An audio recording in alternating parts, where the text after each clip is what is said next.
Olá a todos, sejam bem-vindos ao Metro e Meio de Conversa. Meu nome é Elsa Gomes e estou aqui no Centro Comercial Maringá, nos estúdios da CFM, com uma convidada muito, eu conseguia dizer isto vezes sem conta, muito especial para mim e também para todos nós portugueses, de seu nome, Sofia Lisboa. Olá, Sofia. Olá, Elsa. Tudo bem? Eu não olhei para ti. Eu sei, eu estou a conter-me, porque eu e a Sofia já nos conhecemos, já vai algum tempo, algumas horas, não é? Algumas horas. Sim, bastante. Uns milhares de horas.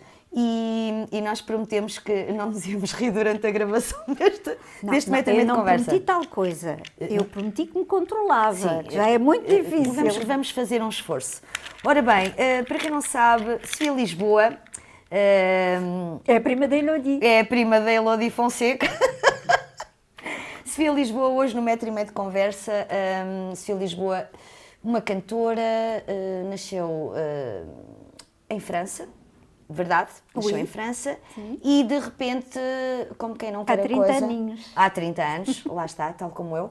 E de repente vê-se envolvida num projeto chamado Silence 4, que foi um dos projetos mais históricos na música portuguesa. Começando pelo início, Sofia, os teus pais são portugueses. Sim. E emigraram para a França, tal como muitos outros portugueses. Muitos na época deles, sim. Na década de 60. 60. 60. Meu pai em 69 e a minha mãe depois. E os teus pais vão para lá. Estás fascinada com esse objeto? Adoro. Para dar um bocadinho, sabes que nós não colocamos aqui ar-condicionado no estúdio porque as cantoras não podem sentir essas maleitas. Fatal para a voz. É fatal, c'est fatal. Bom, os teus pais imigram à procura de melhores condições de vida e nasceste em Paris da França? Arredores, sim. Arredores. Sim. Sabes o nome da terra onde nasceste? La Varenne-Saint-Hilaire, La Vallée que Saint-Hilaire. é Samor-des-Fossés, que é a cidade gêmea de Leiria. Que engraçado. Samor-des-Fossés. E depois vivi no 94, que é Champigny-sur-Marne. Contre 14, isso eu sei dizer. 94, que tem uma grande comunidade de imigrantes. De portugueses. Sim. Nasceste tu e a tua irmã. Certo. A tua irmã Primeiro também. a minha irmã, depois eu. Exato, tu és a mais nova. Olha, depois, como é que foi esta transição? Vieste para Portugal com que idade? 11. Com 11 anos. Com muita vontade. Eu sempre fui uma criança super alegre e eu queria aventuras. Com 11 anos, e lá em casa só falávamos português, ou seja, não tive grande dificuldade a adaptar-me mesmo à escola, etc. Só perdi um ano, não é? Porque lá na França, lá em cima. A escola primária tem 5 anos. Alors, faz com que eu vim para aqui, não me deram equivalência de 4 anos. Equivalência. De 4 anos de primária mais um de ciclo, não. Só consideraram a primária. Pronto. E, portanto, vens para cá, para Portugal, e aquilo que eu tenho muita curiosidade em saber, e acho que temos de partilhar com o nosso público, como é que surgiu esta tua incursão pelo mundo da música? Eu sei que tu sempre gostaste de cantar, aliás, tanto tu como a tua irmã. Sim. Vocês já eram umas cantadeiras, isso já estava no ADN. A paixão de cantar era mais da minha irmã. Mas como duas manas, os meus pais gostavam sempre muito de música, tanto tivemos aulas de piano em França. E nós, pronto, tudo o que fosse viagens de carro e jantares e almoços de família, as duas manas cantavam sempre coisinhas... Para a família? Sim, para a família. Os tios pediam? Sim, depois éramos as duas assim, pequeninas e era engraçado. Quando viemos para Portugal, eu continuei a ter aulas de música e depois aprendi a tocar guitarra e então começámos a cantar juntas para os amigos e em esplanadas, assim, etc. Muito informal. Muito informal. Eu tocava guitarra, mal, não é? Digamos que arranhava assim um bocadito as cordas e cantava segundas vozes e pronto, e a minha irmã e eu éramos atração, conseguíamos, imaginem, naqueles anos, sei lá, 14, 15, 16 anos, a minha irmã mais velha, os nossos amigos também na mesma idade, o nosso repertório era mesmo muito variado. Imagina os miúdos de 16 anos a ouvirem cantar fado e cantarem connosco Edith Piaf, não é? Que é uma das tuas paixões, das tuas divas. Da minha irmã, sobretudo da minha irmã. Sim. Porque eu costumo dizer que ela é a reencarnação que ela é igual e a voz é semelhante. E então imagina, miúdos de 16 anos a cantarem connosco Piaf, fado, pelo meio uns Guns N' Roses e uns Queen, umas dunas, uns umas não sei o quê. Não, achas que eu sabia tocar Queen na guitarra? Achas? Qualquer coisa fazias, vai. Trem, we are the champions. E depois como é que surgiu então? Como é que vais parar aos Silence 4 e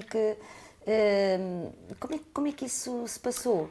Então, o David já tinha gravado umas cassetezinhas, sim, porque naquela altura eram cassetes, não é? Aquelas coisas... Para quem não sabe, por acaso nós devíamos ter aqui uma cassete. Para Temos uma claquete que rima com cassete e devíamos ter aqui uma cassete, sim, para demonstrar é assim como uma coisinha, tem umas fitas, a gente põe assim... Não. Punha-se num aparelho. Numa aparelhagem. Numa aparelhagem. Que tinha um leitor de vinil e 2 de cassetes e tinha um botão que fazia rec, que era gravar por cima, pronto. Ele já tinha gravado assim umas musiquinhas dele com a guitarra, assim muito simples, e já tinha falado com o Rui, que é o baixista. O Rui Costa, com o Tozé? Eu penso que ele falou primeiro com o Tozé foi o primeiro. Já estavam meio apalavrados, queriam formar uma banda. E ele queria muito que a banda tivesse uma voz feminina também. E então ele ouviu falar... de ti? Das duas manas. Ele, mas que raio, as manas? As manas. E então foi ver, uma vez estávamos numa esplanada a cantar, e ele foi ver. E a minha irmã, aqui para nós, canta muito melhor que eu, mas eu tinha as manas maiores. Um beijinho, pronto, lá está. Foi por isso que ele me escolheu. Sim, na verdade. Foi por aí. Ele diz que não. Foi o casting que foi por aí. Não, ele diz que... Ele tem uma explicação muito lógica para isso. Ele diz que a minha irmã, tudo o que era fado e francês, era ela que cantava. Tudo o que era mais inglês. Eras mais Four Non Blondes, Guns N' Roses, isso tudo era eu que cantava. Portanto, como ele tinha uma banda que ia ser em inglês, escolheu-me a mim. Mas eu sei perfeitamente que foi por causa das bandas. Só pode. Que ainda hoje, pronto. Sim, dá nas vistas, não é? Sim, e é uma... Vê-se, que eu tenho plenos pulmões para cantar. Quem está a ouvir-nos no rádio não consegue visualizar, mas depois este programa este podcast está no mundo e, portanto, as pessoas vão poder constatar que tu és uma mulher de pulmão. Tu adoras isso, não é? Olha, Sofia, estamos a falar numa altura, uma ousadia, criar uma banda, estamos a falar na década de 90, não é? Sim. Década de 90. 96, uma ousadia, uma banda na altura cantar em inglês. Eu lembro-me que houve um cantor que gravou um tema, e se não estou em erro, peço desculpa se o que vou dizer não está correto, mas eu tenho quase certeza que sim. O Paulo Gonzo grava um tema em inglês. Penso que foi o primeiro cantor. Sim. Say you needed something in your life, so do I, so do I. Paulo Gonçalves, se nos estás a ouvir, um beijinho. Se precisares de duas vocals, eu adoro essa também, música. eu adoro esse tema. É linda. E depois, surgir alguém, não é? Uns miúdos, de Leiria, ainda por cima, portanto, nem do Porto, nem de Lisboa, porque, convenhamos, se ainda hoje existe um pouco esta distância de Lisboa e Porto, penso embora agora as coisas estejam um pouco mais diluídas, mas na altura, estamos a falar numa altura em que ainda não havia internet, as rádios é que passavam as músicas, portanto, rádio e televisão eram os meios de comunicação que dominavam. E basicamente todas as editoras só gravavam grupos portugueses a cantar em inglês. E só de Lisboa ou do Porto. Era muito centralizado, de facto. Então, nós viemos um bocado destruir... Uma pedra no charco, vocês foram uma pedra no charco. Destruir essa estrutura, porque primeiro não éramos de Lisboa nem do Porto, éramos de Leiria. E segundo, cantávamos em inglês. E porquê tanto sucesso de repente? De facto, tudo começou porque recebemos um convite de fazer parte de uma coletânea para uma causa que era Sons Todas as Cores, que era um álbum com músicas ligadas ao respeito porque, contra o racismo. E todas as bandas tinham um tema, várias conhecidas e menos conhecidas, mas delas muito conhecidas, para gravar um tema com o tema contra o racismo. Que fosse ao encontro da temática do racismo. Exato. Que e ainda nós, tão de atual. facto, eu imagino, eu não sou autora nem escritora, mas imagino que seja muito difícil pedir a um autor, a um músico, faz uma música com este tema, não é? Quer dizer, encomendar uma música. E realmente tínhamos começado a ensaiar uma música, acho que se chamava Daltonic, qualquer coisa assim. Mas depois não nos soou bem. Então, não estava assim, não estavam a sentir? Não estávamos a sentir. Então decidimos assim, olha, nós gostamos desta música, fala de respeito, que é o Little Respect dos Erasure. E então pensámos assim, olha, vamos pôr a nossa... Isto sim nós sentimos e isto foi algo que nós fizemos. Conclusão. Fizeram a versão desse tema? Fizemos a versão, gravámos nessa coletânea e... Foi um boom. Houve um movimento que todas as rádios, ou quase todas, escolheram essa música como single daquele álbum. Ou seja, todas as aproximações que tínhamos feito a editoras e que tinham todas recusado por cantarmos em inglês, de repente, se calhar... De repente acharam, se calhar era melhor. E então... a maioria delas hoje, se calhar, estariam a bater com a cabeça contra as paredes porque não nos aceitaram para gravar álbuns. Mas a Universal chegou-se à frente e... Foi ousada? Foi ousada, mas tinha as suas restrições.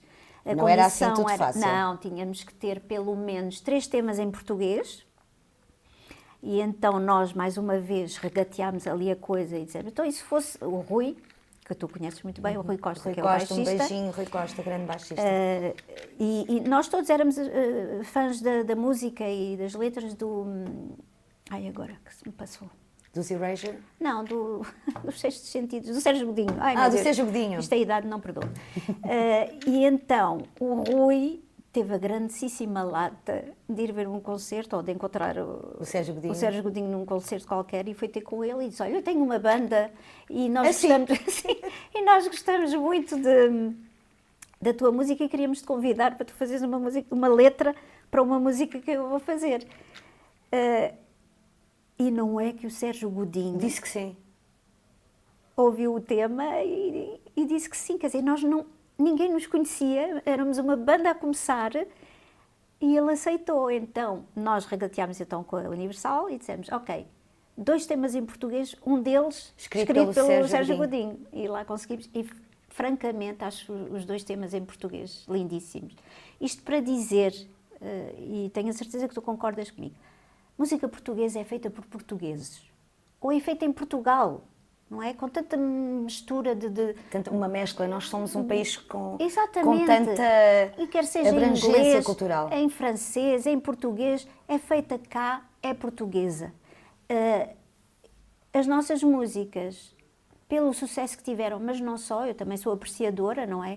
Eu acho que reúnem tanto consenso, são músicas, são canções, eu acho que são canções que ficam no ouvido e tanto as portuguesas como as inglesas foram muito bem recebidas. Tanto que o nosso álbum vendeu, o nosso primeiro álbum Vocês foram um disco de ouro. Ui, nós fomos 6º platina. Dupla platina. 6º. 6 platinas. Sextupla, atenção. Corrigi, sextupla. Ouviste, Rui Pereira? Sextupla.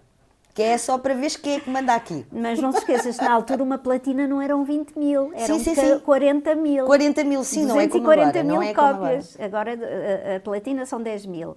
Ou seja, numa altura, lá está. Quando rebentou em 98, de facto, esse foi o grande ano. Foi quando vocês explodem completamente para o 98, ou seja, Portugal era um país de gente feliz. Havia dinheiro, havia... As pessoas estavam felizes. Então foi, no fundo, uma fórmula... ganhadora. A tempestade perfeita, mas para bom. Pessoas felizes, havia dinheiro, havia cultura, As pessoas iam aos concertos, portanto havia dinheiro para todo a cultura. Um movimento. E nós aparecemos nessa altura, ainda por cima fomos mais acarinhados ainda por ser de Leiria, não é? E acho que abrimos as portas. De facto, depois disso, fico contente porque mudámos um bocadinho as mentalidades do mercado. Sim. E houve então a possibilidade para tantas outras boas bandas portuguesas que apareceram depois de vocês também inspirados nesta... E que tiveram oportunidade, porque afinal não há só bandas boas em Lisboa e no Porto. E lá está, sabes que hoje em dia nós temos aqui em Leiria este movimento de o hashtag Leiria não existe, e agora Leiria não existe sem ti. Ma sœur. Ma cousine. Ma cousine, a minha cousine da França. E de facto, na altura, ainda mais que não existia, não é? Sim. Ainda mais que não existia. Como é que foi, como é que te sentiste de repente, uma pessoa que nasce em França, vem para aqui com 11 anos, de repente está numa banda e de repente a fazer grandes palcos... Com seguranças. Com seguranças por todo lado. Como é que te sentias, como cantora, como é que abraçaste este boom, quer dizer, porque isto é assim um balde de água fria de repente. Sim, pessoas a arrancarem-nos os cabelos e coisas assim, a gritarem, cena de filmes. E eu tenho que dizer isto, eu tenho sorte porque eu fiquei tão ligada à terra, porque os meus pais, que para já serem imigrantes, quer queiramos, quer não, têm outro tipo de mentalidade. Mas eles sempre apoiaram a nossa veia para a música e para a arte, porque há muitos pais que dizem, tu vais a estudar, deixa-te lá de parvoíças. Sim, isso não dá dinheiro, tens de pensar no teu futuro. Tens de pensar no futuro e ter uma profissão que dê dinheiro. Apoiavam, tinham muito orgulho e ajudaram-me a gerir um pouco as coisas. E também gosto de dizer que podes tirar a rapariga do povo, mas não podes tirar o povo da rapariga. E, portanto, eu me mantive igual. Talvez as pessoas, muitas delas, tenham outra atitude comigo, mas para mim, e tu deves concordar comigo, ir para o palco assumes uma personagem, não é? És uma personagem. És a personagem, és a cantora. Quando sais do palco, vais às compras... És a pessoa do dia-a-dia, tens a tua vida... Vais à casa de banho, como toda a gente. Sim, como toda a gente. Fazes... Dormes, comes, tudo igual. Tudo igual. Isso. Exatamente. Vá lá, não tivemos que pôr aqui um pip, porque a Sofia controlou-se, para aí. Mas tinha vontade, mas controlei-me. Vai dar um bocadinho de ar. Sofia, tens assim algum episódio engraçado que tens tempo? Eu tenho, eu estou com vagar, Rui, ainda temos muito vagar, sim. Mais de 2 milhares, para aí. 2 milhares. Quantos concertos, tens ideia no primeiro ano, quantos concertos é que vocês deram em Portugal? 200 e qualquer coisa. Porque... Andar na estrada, norte a sul, norte a sul. E na altura, tal como nós, o nosso manager também era um bocado novo naquilo. Ele novo numa coisa, mas não noutra, não é? Porque para roubar, pelos vistos, não é... não é preciso, isso porque é público, é sabido. Pronto, ele para isso já tinha nascido... Não há idade, para isso já tinha certeza? Já tinha nascido ensinado. Mas, de facto...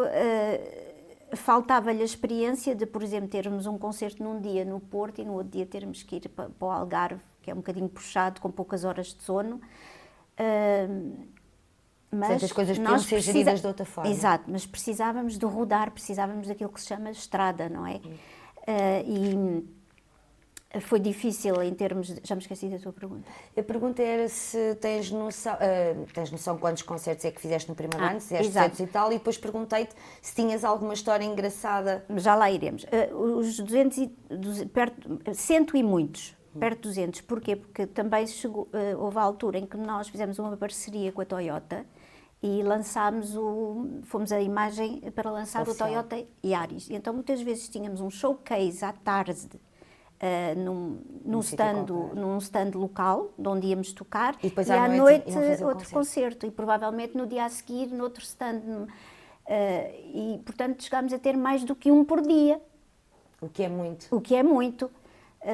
Mas sim, a média, se contarmos que o ano tem 365, quase 200 concertos, é muita coisa. É muita estrada, é muita estrada, é muita noite com poucas horas de sono, etc. Agora, aventuras, Elsa, tantas, mas tantas, mas tantas. dentro do palco, fora do palco. Uma assim que te tenha marcado, uma assim, uma cómica. Todas elas são Uma cómica. Por exemplo, uma queda no palco. Eu já caí várias vezes, portanto, eu falo isto... No palco não, mas a seguir a um concerto, os fãs, eu gosto de os tratar por amigos, porque como iam a todos os concertos, acabávamos por ter o número de telefone deles, eles terem o nosso e nós estarmos sempre em contato. E eu sempre preocupada onde é que eles iam dormir, onde é que eles iam comer, etc. E então já conheci, em Lisboa, na altura morava em Lisboa, e o meu Yaris, o meu Toyota Yaris, já o conheciam, e então no fim do concerto esperavam para me dizer olá ao pé do meu carro. E então eu lembro de sair de um concerto, até me tinham dado um ramo de flores e tal, e vou-me dirigir. A minha irmã estava comigo nesse concerto. Acabou, eu vou-me dirigir ao carro, e feita diva. Fazes assim, obrigada. E vou andando para o carro e de repente esbardalho, mas completamente, assim, com tudo, assim, pá! Os fãs, os amigos, todos. Ai, meu Deus, que ela a minha irmã. Cá. Olha, desmanchou-se a rir, eu no chão, estás a ver? A tentar. Mas claro que diva que é diva, levanta-se. E faz assim e pronto, e está tudo bem. Estou bem. Obrigada. Obrigada. E a minha irmã sempre comigo ali a sempre apoiar-me, a tirar-me do chão. Sim. A tirar-me do chão. Sim, a tirar-te do chão, portanto, ficou 10 minutos a rir. Eu não fui feita para ser diva, nem artista, nem nada. Sou do povo mesmo, pronto. Mas foi bom. É a chinela que atrapalha, que faz cair. É. Mas foi bom, na tua perspectiva, e como pessoa, e como portuguesa, que eu sei que és acérrima da cultura portuguesa, foi bom conheceres norte a sul de Portugal. Mas tenho muitas mais. Tens mais? Muitas mais. Olha, queres que eu te conte, por exemplo, as fãs do David, que me faziam... Eu no palco e elas assim para mim... A fazerem-te assim? Sim, porque pensavam que eu era namorada do David. Ora, o David para mim é o meu irmão. Imagina, dizer, és namorada... E tu? Que nojo, é o meu irmão! E depois conheço-o bem demais, não é? Não dava. Era impossível. Não, é uma relação... É assim, eu era a mais nova de todos. Eu sou mimada. Tratavam-me que nem uma princesa. A princesinha. O David, para mim, era aquele que nós os dois juntos éramos duas gajas doidas, porque ele aturava-me e entrava nas minhas brincadeiras. E, portanto, as fãs tinham um ódio de E nós tínhamos essa relação tão... De irmandade. Mas tão unida. E não só, quando tu tens um vocalista e uma vocalista numa banda, automaticamente as pessoas rotulam logo que são Deve namorados. haver qualquer coisa. Sim, porque pensavam assim, bem, ela não canta nada, não é gira, só conseguiu mesmo por ser namorada dele, deve ser isso que pensaram, não é? Ou então pelo peito, pelo pulmão, pelos brônquios, sim, pelos pulmões. Sim. E então há muitas mais. Eu até eles já me deram autorização, que eu disse que ia fazer um livro, porque já só comecei com as histórias. Sim, e já vamos ao teu livro. O que me falta, infelizmente, é a cronologia, sabes? Porque foram tantos nesse ano que é difícil localizar o que é que aconteceu onde. E era bom ter uma cronologia para as pessoas acompanharem o quão naive e inocentes éramos no início, que ainda continuamos a ser, mas que no fundo éramos uns miúdos de bairro, dali, a terem uma vida com seguranças, com caterings, com pessoas à vossa espera, a terem autógrafos. Sim, a fazerem corredores de segurança para a gente passar. Na altura, as vossas músicas passavam, então o Respect, o primeiro, o Respect, a vossa versão passava on and on nas rádios, estava sempre, nós sintonizávamos uma rádio, estava a passar, sintonizávamos outra. E depois é assim, imagina... o Borrow. Exato, imagina depois o teste que tivemos que enfrentar, porque a versão do Little Respect teve aquele boom, naquela coletânea, e agora íamos gravar uma original. Então havia aquela coisa, eles são bons ou tiveram aqui só uma sorte? A versão correu bem, só assim exato, agora vamos ver os originais. E depois aparece o single, o Borrow, e então pronto, aí de certa forma abriu ainda mais Foi o portas. culminar de, ok, isto Porque, vai afinal, acontecer e esta afinal, banda tem crédito, tem valor, tem mérito. E sou sincera, eu acho que as músicas são tão simples, mas tão melodias simples, bonitas, e depois é assim, quando o David escreveu aquelas letras, era um adolescente. E o que é que pensamos quando somos adolescentes? Ai, ela não gosta de mim, ai, não sei quem sou, para onde vou, quis saber quem sou, muito Paulo de Carvalho, ela que não faço gosta aqui. de mim, é o fim do mundo, pronto. E então as músicas, apesar de tristes, não é, as letras, assim, mas marcam uma geração, porque tantos outros adolescentes Se identificavam. se identificavam, de facto. Eu recordo-me do David andar com a viola, ele andava na escola comercial. Vou ter que o trazer aqui também ao 1,5 metro de conversa, vai ter que acontecer. Vais ter dificuldade em pô-lo dentro de 1,5 metro. Pois, era giro, era vocês virem os dois. Ah, não, porque então aí não dava, não acabava-se. é? Não Os dá, dois não irmãos. consegues nada de produtivo. Nada. Nada. Pois, lá está. Mas podíamos tentar. Podemos tentar quando tu quiseres, mas tenho que pôr um assignment. Já foi difícil quando eu ligo à Sofia e disse: Sofia, eu tenho um podcast que se chama 1,5 metro de conversa, adorava que tu fosses. E ela: eu vou. Ela: mas tens noção que nós não vamos. E eu disse: não, vai correr tudo bem, não te preocupes. Olha, Avisei o para Rui mim, Pereira. aqui Sim, ela está a conter-se, Arranhar-me para não, Está a conter-se. para não conter-se soltar muito. a língua. Acontece muito. Bem, vamos ao teu livro. Eu espero que tu lances outro, não é? Assim. Vamos ao teu livro e vamos fazer aqui falar um pouco de uma outra parte da tua vida que se calhar algumas pessoas que estão a ver este podcast desconhecem, não sei, talvez algumas desconheçam, outras nem por isso, mas que de facto foi uma parte da tua vida mais sombria, em que tu foste uma guerreira e em que em 99% de hipóteses de não correr bem, tinhas 1%, se calhar nem 1%, e de repente aconteceu um milagre. O que se passa é que se eu fosse boa, tinha morrido. Mas como sou ruim, vaso ruim não quebra. Portanto, tu se fosses boazinha, ela era tão boa pessoa. Mas o funeral, coitadinha, era tão boa pessoa. Se eu morresse, o que é que iam dizer? Exato, cantava tão ela bem, era tão ela era tão boa, tinha tão bom pulmão. Cantava naquela banda, não podiam dizer era tão boa. Não, é assim. Isto foi uma pedra. Imagina, tu estás no auge da tua vida, grávida. Estás ótima a fazer aquilo que gostas. Aqui os fãs não vão perdoar, mas a música foi a minha paixão. O fitness foi o amor da minha vida. Eu era instrutora de fitness na altura, em ginásio, etc. Ou seja, a fazer aquilo que eu mais amava, grávida, a concorrer para a universidade com 19. Assim, como quem? Como quem? Portanto, tudo a acontecer. Porque eu acho que, vou aproveitar aqui para dar uma opinião, gosto de quem não gosta. Eu acho que o nosso ensino em Portugal, na minha opinião, acho que quando se acaba o secundário e se vai para uma universidade, não se tem maturidade para tirar um curso superior, na minha opinião. Eu acho que eu, por acaso, na altura, quando acabei a secundária, entrei em várias universidades. Eu andei em muitas universidades, não tirei foi curso nenhum, mas por um acaso, por na altura ser ao mesmo tempo quando a banda explodiu, digamos assim, não dava para conciliar, obviamente, tudo. Com mais de 100 concertos por ano, não dá para conciliar um curso superior.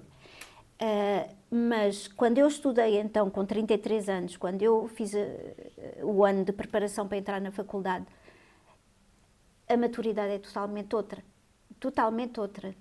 Daí a boa nota, porque gostas de estudar, queres aprender e aí sim já tens uma maturidade, tens as coisas em ordem. Com 19 anos não, é difícil. É assim. Ou achas que o ensino universitário não está preparado? Difícil. Não está preparado também para... Oh, desculpa. No meu caso foi difícil porque eu nem sequer sabia o que queria fazer como curso. Ou seja, eu acredito que haja muitos jovens com essa idade que a verdade é que eu era boa em tanta coisa. Não. Corta. E era. Eu não sabia muito bem o que é que eu queria O que é que querias fazer? tirar como curso. Queria estudar, de facto, eu sempre gostei de estudar. Não quer dizer que eu tenha feito. Mas tentaste. E eu acho que a minha opinião é: fazem o ciclo, curso.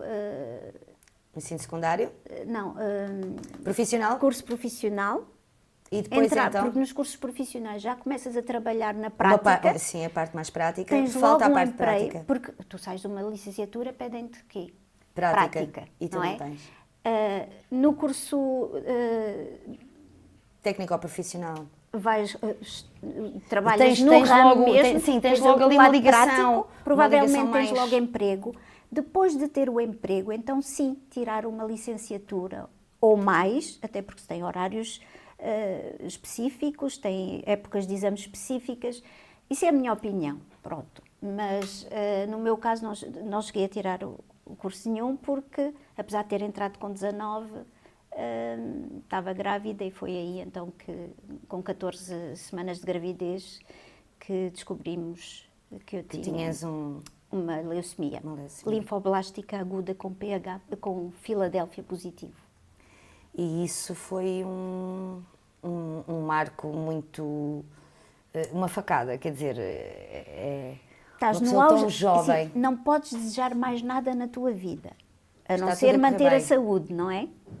E de repente... E de repente o teu bebé completamente condenado, não é? Porque uma pessoa com leucemia, a criança alimenta-se de quê? De sangue, não é? Pela placenta da mãe, o sangue. O sangue condenado, criança condenada. Depois, essa leucemia bastante agressiva com mau prognóstico. Ou seja, num dia estás em altas... E de em repente, altas numa não- fração de segundo, em altas estás bem, não- estás não bem, no- estás no- plena, estás plena. Estás no que é uma felicidade, não é? Um momento extremamente feliz e completamente feliz. E tu não vais ao zero, tu vais completamente para o oposto, negativo. Mais para menos Muito. 30, menos 40, menos 100, menos tudo. Menos 1000, Menos tudo. menos vida. E eu sei que foi difícil, quer dizer, eu posso imaginar, claro que imaginar, porque isto, quem sente na pele é que sabe o que sente. Posso imaginar uma ínfima parte daquilo que tu passaste. Sei que a tua irmã, porque já li o livro, 100% compatível, 10 em 10. portanto, o que era um milagre. É mesmo um milagre. E, no fundo, ela, se eu posso dizer isto, ela salvou-te a vida. Salvou-me a vida. A tua irmã salvou-te a vida. Eu tive mais uma vez a tempestade perfeita. Para eu sobreviver, muitas pequenas coisas tinham que acontecer. E aconteceram. E essas pequenas coisas aconteceram, que foi, para já, temos os melhores médicos do mundo, não é à toa que os vêm buscar cá, não é? Depois, eu só tinha hipótese, eu fui para o IPO, ou seja, é público, e infelizmente... Oi, agora temos aqui este barulho. Espera aí, Sofia. Isto é... É o vizinho que foi à casa de banho? Não, é a nossa vizinha que está a fechar A lanchonete. o Tasco, A o lanchonete. lanchonete. E então, não vamos cortar, porque vamos assumir que isto acontece. Certo. Pronto, são coisas As que pessoas acontecem. verem que eu estou mesmo aqui. Sim, tu estás mesmo aqui, que és verdadeira, E não tu és... estás mesmo E aqui. que eu estou mesmo aqui. E Pronto, ele também, lá vai mas não ela, se vê. olha, nem nos ligou, nada, nem um adeus, nada, nem um desculpem, nada. Vê-te Passou. todos os dias. Passou. Continuando, Sofia. Estava diz-me. eu a dizer, portanto, Os melhores médicos, vais para o IPO. o IPO. E- Uma instituição pública. que é uma instituição pública, ou seja, os contribuintes estão a pagar um tratamento. Um tratamento. Desculpa. Estás aí a Um tratamento dar carinho no multimilionário, microfone. porque só a medicação é absolutamente, como é única, os preços são completamente... Exorbitantes. Nem um multimilionário teria conseguido pagar um tratamento como eu tive. E por isso entendo que para o IPO em si, ou para os médicos, para a equipa de médicos, é muito complicado, porque acabam por ter que se decidir A quem? quem vai ter hipótese. Ou seja, eu à partida, eles Não não tinhas iam hipótese. avançar com tratamentos muito caros se eu não tivesse um dador 100% 10 compatível. em 10. até um 8 em 10, porque é muito dinheiro. Ou seja, tendo um 10 em 10, 100%, sem dúvida nenhuma, que eles vão com o protocolo todo e eu faço os tratamentos todos, quimio, rádio, tudo. Fizeste tudo o que havia para fazer? Tudo, até tive em coma. Tiveste direito a tudo, teve em coma e tudo. Como é que foi tudo. estar no coma? Agora vamos aliviar um bocadinho. Eu não vi a luz. Não vi a luz. Viste alguma entidade? Alguém? Nada. Ouviste uma voz? Nunca dormi ouviste uma tão canção? bem. Dormiste Dormi bem? muito bem. Quando eu devia estar 6 dias ou 7 dias em coma, porque foi coma induzido, eu ao 5º dia comecei a acordar, aí lembro-me que houve uns sonhos. Agora, ninguém me tinha dito que quando acordamos totalmente destrambelhados da cabeça. Mas completamente. Essa parte não avisaram. Não avisaram. Olha, a menina vai acordar do coma, mas completamente destrambelhada. Então começas... Olha, e eu que não sou uma pessoa calada... E foi aí que tu escreveste o livro, estou a brincar. E eu que não sou uma pessoa calada, bem, como na altura no IPO eles têm os cuidados intensivos estavam lotados e então por lei eles têm direito a pôr o doente em qualquer hospital, mesmo que privado.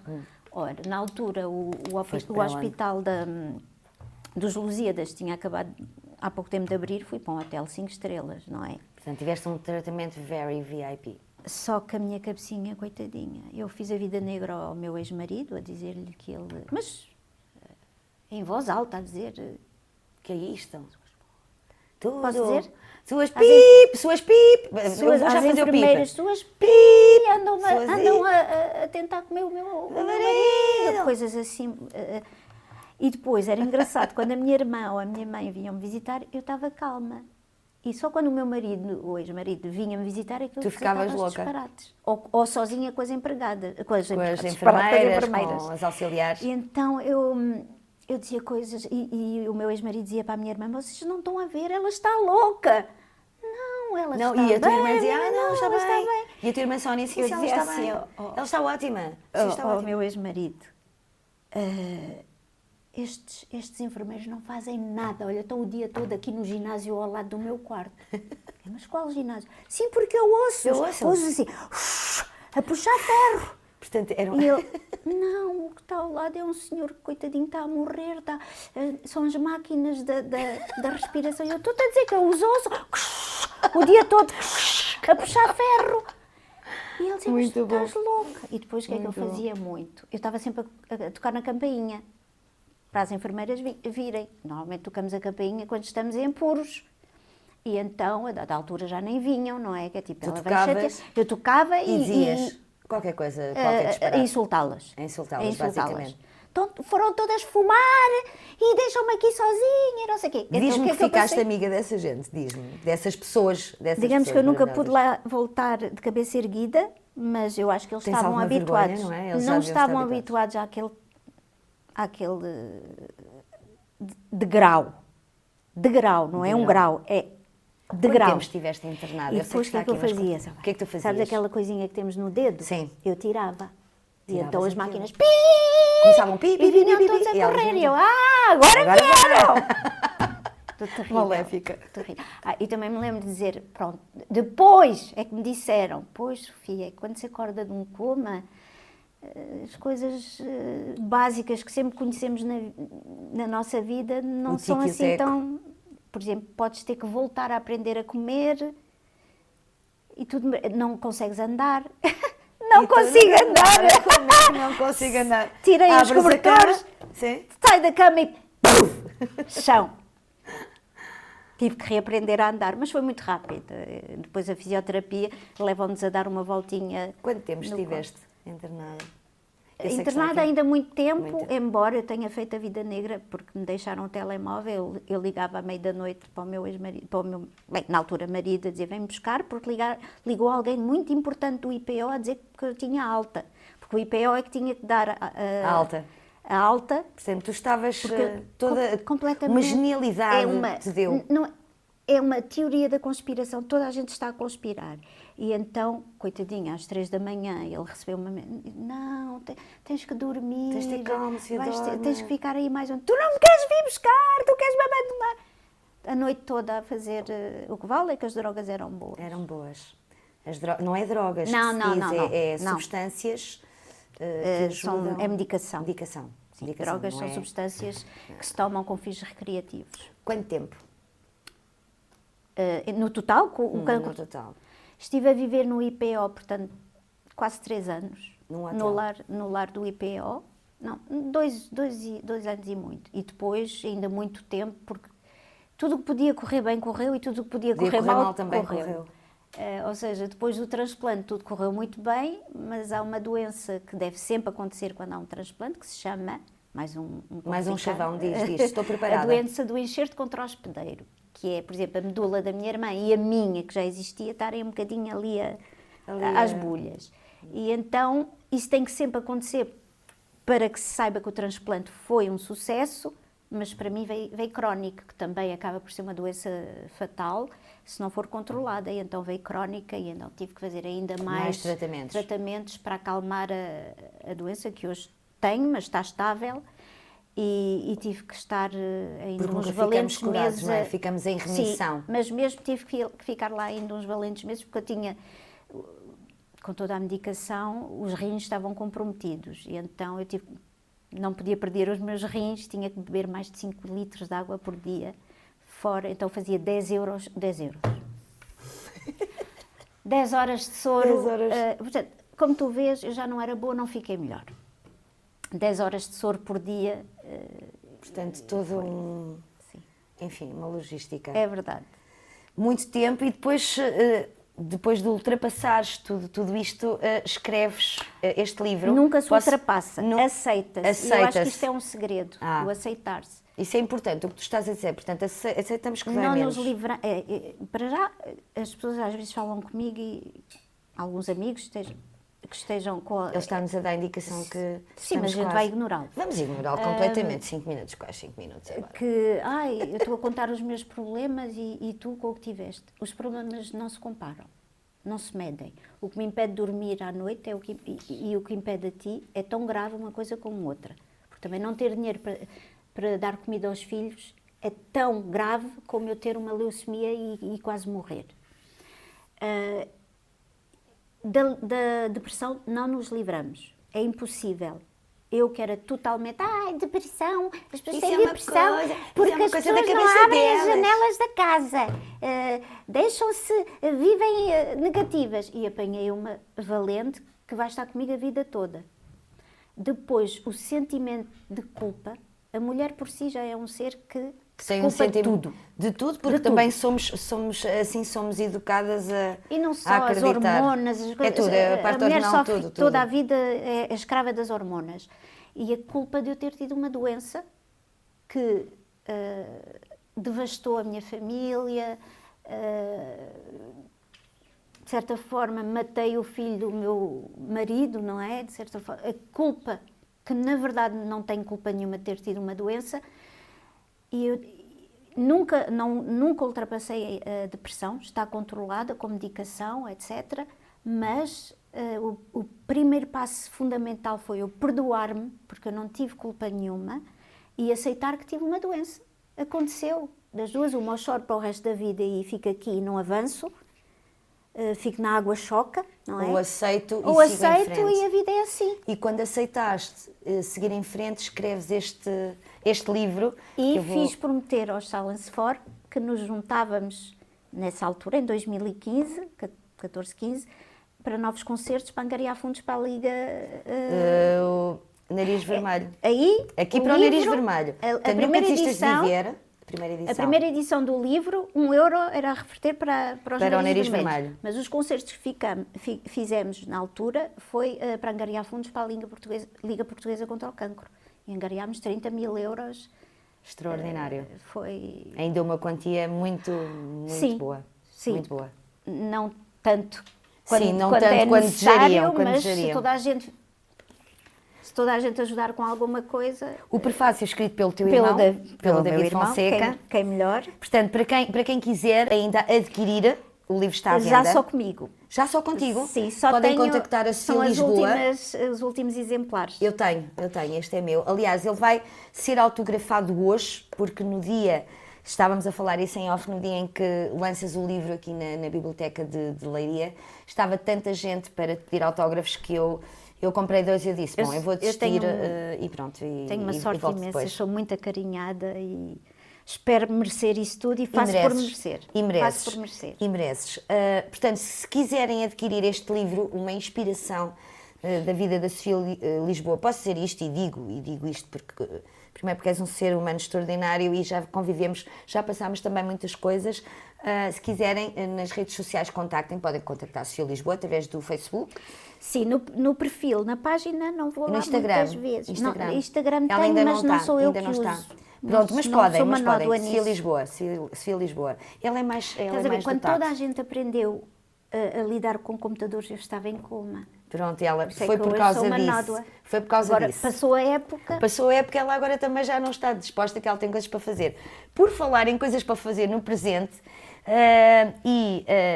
na semana, nós estamos a gravar este programa e esta semana 3 concertos em Leiria, portanto os Silence 4 voltam a juntar-se e de repente o ano 2025 volta a ser um revival para os Silence 4. 30 anos de existência. 30 anos. De existência, ou seja, 95. Fogo.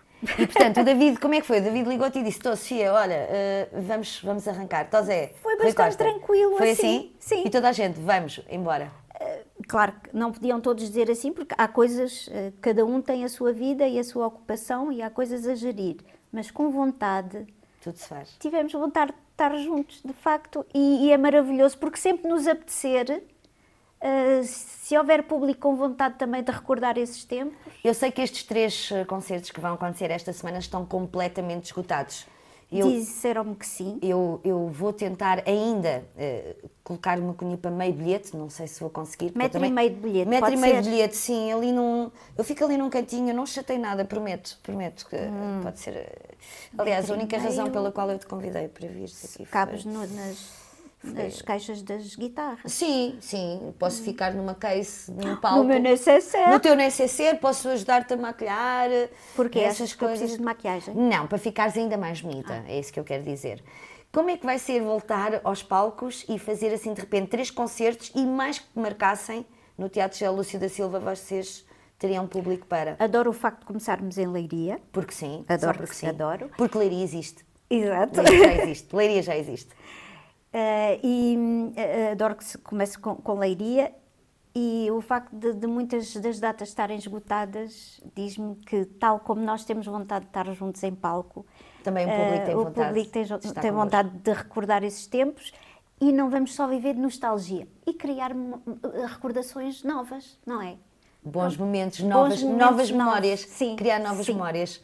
Sofia, muito obrigada. Obrigada. Nós tínhamos aqui pano para mangas, eu não sei. Olha, eu toda E estás apertadinha aqui apertada para não me desviar. Para não desviar, para não fazermos aqui cortes. Vamos fazer Diz. aqui uma promessa. Sim, diz-me. Voltas Lá aqui ao em casa programa. não sabem, mas nós cantámos juntas num projeto É verdade, La Bohème. La Bohème. que logo por sorte, quando estreou, vem a pandemia. Vem a pandemia, E como é que tu A chamas? palermia. A palermia, de maneira que não há nada De pior maneira que do fizemos- estrear um fizemos 2 projeto. espetáculos, um no Teatro Sim, José Lúcio da Silva outro em Coimbra, e outro em Coimbra. e foi maravilhoso. Vamos aqui então fazer uma promessa, Vamos, as duas, de voltar com o La o Bohème. La Bohème. Está prometido. Sofia Lisboa, muito obrigada. Excelentes concertos Adoro-te. este ano, 2025. Parabéns Obrigada. pelo teu 1,5 metro de conversa. Adoro o título, adoro tudo. Adoro-te. Obrigada, és sempre bem-vinda e vais voltar aqui porque esta conversa não ficou, parece Não que... tem muito a ver connosco, de facto. Nós não costumamos dizer tantas coisas sérias. Sim, não, estivemos até num modo... Mas profundas. Sim, estivemos aqui a aguentar-nos muito. Muito obrigada a todos. 1,5 metro de conversa com Sofia Lisboa, cantora, vocalista maravilhosa, escritora, uma pessoa inspiradora. E cozinha. E cozinha, e a minha cozinha da França, também da minha personagem Elodie Fonseca. Um beijinho a todos, até ao próximo 1,5 metro de conversa e já sabem, podem nos seguir, ou melhor, ver este podcast no meu canal YouTube, Elsa Gomes, também no canal da CFM, no YouTube, CFM, não é, Rui? Estou a dizer bem? No canal CFM no YouTube e depois nas redes sociais e pronto, em todo lado. Alguma coisa, liguem. Obrigada.